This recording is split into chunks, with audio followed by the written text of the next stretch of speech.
To je naravno staro pitanje i večno pitanje kada reč o političkim analitičarima.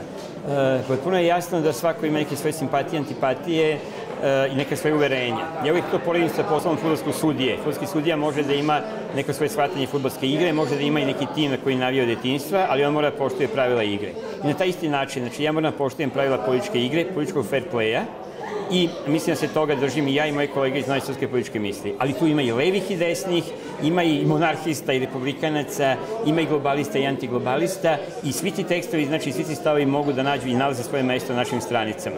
Ali načelno, kada je reč o tome, ja mislim da uvijek treba biti malo blagonakloniji, znači treba biti objektivan i pravedan. Ali ako već neko malo popusta ima, onda treba biti malo blagonakloniji prema opoziciji i malo blagonakloniji prema poziciji sopstvene države.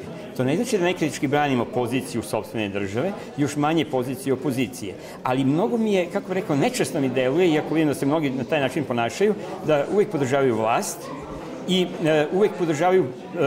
uvijek su protiv svoje države.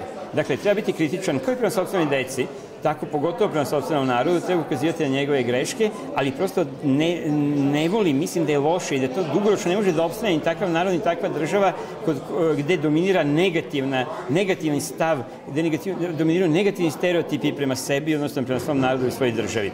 Dakle, vrlo sam kritikovao državu i narod kada sam mislio da greše, ali isto tako kada mislim da su u pravu, kao recimo što nisu situacija poslednjih godina, onda beskompromisno na strani svog naroda i svoje države. Isto tako kada je reč o poziciji i opoziciji, svi vole nekako da su uz vlast, ja volim da ako već malo grešim, da onda bolje pogrešim tako što sam blagonakloniji prema opoziciji, prema onima koji su na vlasti. Ti koji su na vlasti će uvijek imati dovoljno onih koji ih hvale šta god učinili.